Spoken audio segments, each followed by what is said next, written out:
Bismillahirrahmanirrahim. Assalamualaikum warahmatullahi wabarakatuh. Saya Febi Zahra Marwa dengan NIM 12030505050 yang menghukum kelas 5B. Sebelumnya yang terhormat kepada Bapak Dr. Yelan Jailani, SHMH, selaku dosen pada mata kuliah Hukum Perdata Internasional, izinkan saya untuk memaparkan atau mempresentasikan artikel yang telah saya buat sebelumnya. Baik. Artikel saya yang telah saya buat itu berjudul Penggunaan Data Pribadi pada Jasa Lembaga Keuangan atas Dasar Perjanjian.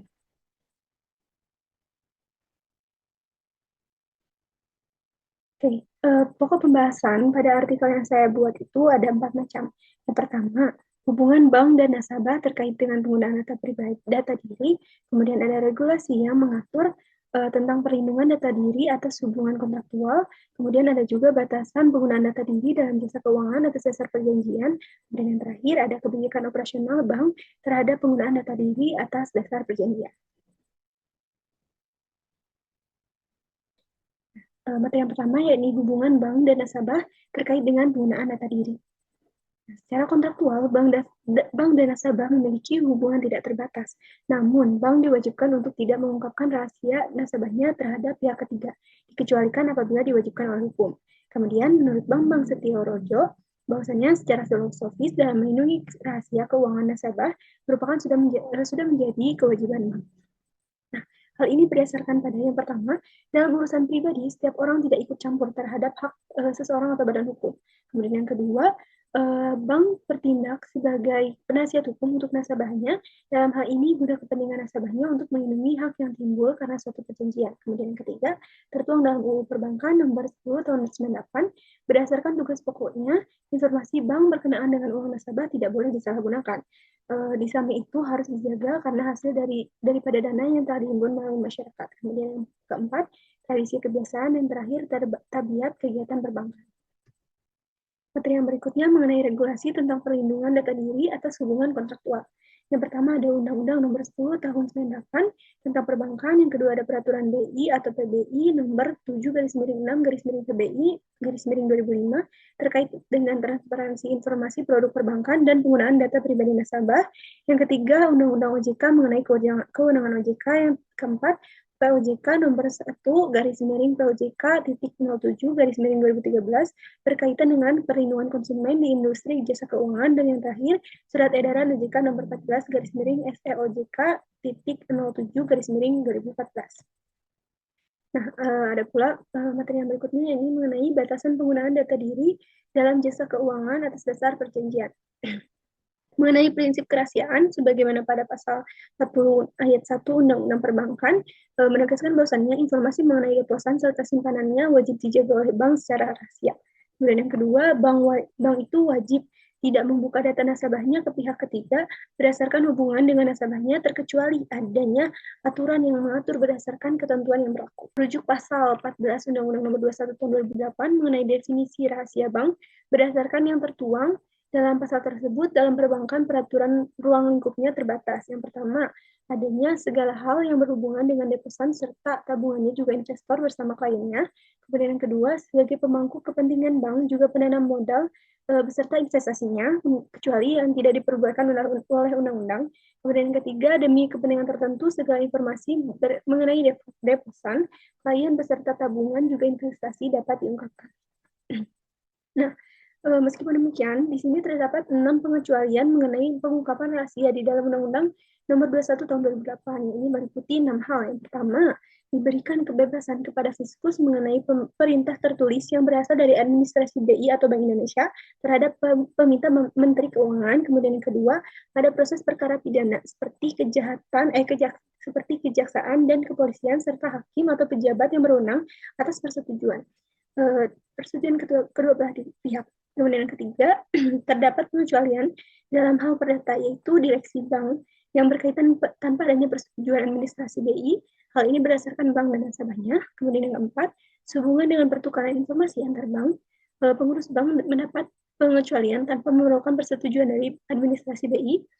Video pasal 46. Kemudian yang kelima, dengan persetujuan atau permohonan dari deposan atau penanam modal badan yang ditunjuk oleh deposan atau penanam modal, video pasal 47. Dan yang terakhir, sehubungan Dengan pertukaran informasi antar bank, pengurus bank mendapat pengecualian tanpa memerlukan persetujuan dari administrasi BI. Tidak pasal 46.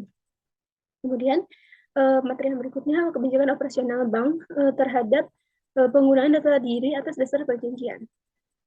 Nah, sebagaimana ketentuan pada ketentuan peralihan, yaitu setiap klausul dalam dokumen perjanjian produk layanan yang mengatur penggunaan data pribadi konsumen yang telah ada sebelum berlakunya surat edaran OJK nomor 14 garis miring SOJK titik 07 garis miring 2014 mengenai kerahasiaan juga keamanan informasi konsumen, maka jika diterima, penyedia jasa keuangan atau bank harus menyesuaikan standar kontrak berdasarkan standar kontrak yang diambil juga memiliki fasilitas dalam pelaksanaan di internal. Yang kedua, sebagaimana yang kita ketahui bahwasanya setiap bank itu memiliki standar operating prosedur atau SOP-nya masing-masing.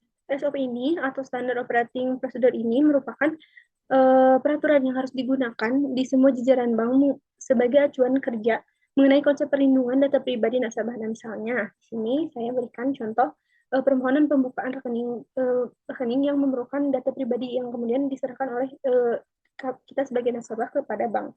Yang mencakup yang pertama, ada poin setuju atau tidak setuju memberikan data nasabah berdasarkan tujuan komersial dari pihak lain di luar bank yang sudah bekerja sama. Kemudian ada menerima atau tidaknya memberitahukan program produk menggunakan SMS atau lainnya. Kemudian ada juga hal-hal yang perlu dipahami sebagai akibat dari adanya penyerahan data pribadinya pada pihak ketiga di luar badan hukum bank guna kepentingan komersial tadi. Kemudian yang keempat, nasabah memberi ganti rugi atas tuntutan hukum di kemudian hari berdasarkan perjanjian. Kemudian yang terakhir ada mengenai surat kuasa para pihak menyetujui permintaan bank memberikan data pribadi dalam kesediaan nasabah. Kemudian, pedoman operasional formulir pengajuan rekening dana perorangan yang dicantumkan pada SEOJK tersebut sejatinya bank atau frontliners harus memaparkan kepada nasabah mengenai maksud dan tujuan dari surat persetujuan serta akibat yang akan datang sebelum nasabah memberikan persetujuannya. Permohonan tersebut atau disebut PTO untuk rekening produk dana perorangan yang dibuka menjelaskan bahwa ketika klien menyerahkan persetujuannya kepada bank untuk menggunakan data pribadinya, ia menyatakan persetujuannya atas materai untuk konfirmasi. Kemudian dalam praktiknya, mereka harus mengeluarkan surat persetujuan kepada nasabah dari bank ketika mereka membuka rekening bank atau pada baris pertama dan meminta nasabah untuk melengkapi informasi mereka dan menyatakan persetujuannya. Nah, maksud dan tujuan surat tersebut yang di dalamnya harus dijelaskan dan konsekuensi untuk masa depan jika klien telah memberikan persetujuannya. Nah, kemudian sini ada peraturan bank. Peraturan bank ini berisi perintah kepada seluruh jajaran bank untuk melakukan transaksi perbankan yang di dalam cangkupannya tertera secara tertutup mengenai bank dan dokumen. Dokumen dapat berupa kertas atau file yang dalam kewajibannya rahasia oleh seluruh jajaran bank dan pihak terkait. Nah, antara lain ada ke 5 poin di sini. Yaitu di bidang perbankan khususnya menjaga kerahasiaan sesuai aturan yang berlaku, kemudian menjaga informasi dan data pribadi secara rahasia, kemudian ada juga menjaga dokumen bank, kemudian ada sesuai peraturan yang berlaku, mengatur akses mengenai tata cara penyimpanan, serta mekanismenya dalam hal pengungkapan dokumen berdasarkan informasi pribadi, dan yang terakhir ada dokumen pribadi konsumen dinilai secara keamanan dan kerahasiaan. Oke, yang terakhir kita ada di tahap kesimpulan. Dapat saya simpulkan bahwasanya pengaturan penggunaan data pribadi dalam jasa keuangan didasarkan pada perjanjian POJK nomor 1 garis miring POJK titik 07 garis miring 2013 berkaitan perlindungan konsumen sektor jasa keuangan yang direalisasikan dengan dikeluarkannya surat edaran nomor 14 garis miring SEOJK 07.07 garis miring 2014 menjelaskan mengenai upaya perlindungan keamanan data secara rahasia nasabah dan atau data pribadi. Peraturan internal bank antara lain mengenai kewajiban melindungi data pribadi nasabah terhadap peraturan pemerintah, yaitu melalui adanya SOP tadi. Kemudian, oleh karena itu, penggunaan data pribadi untuk layanan keuangan dapat diizinkan berdasarkan kontrak atau adanya hubungan kontraktual.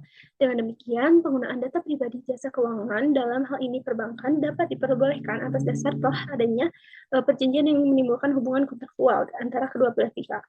Perjanjian yang dijalankan oleh kedua belah pihak itu yaitu nasabah dan juga bank. Kemudian jika mereka sepakat atas hal yang sudah mereka perjanjikan, maka bagi mereka itu timbul hak dan kewajiban atas apa yang telah mereka sepakati, termasuk dalam hal ini penggunaan data pribadi dalam jasa keuangan atau perbankan atas dasar perjanjian yang sudah disepakati sebelumnya oleh kedua belah pihak tersebut sebelumnya. Oke, sekian mungkin dari saya. Terima kasih, lebih dan kurangnya mohon dimaafkan. Wassalamualaikum warahmatullahi wabarakatuh.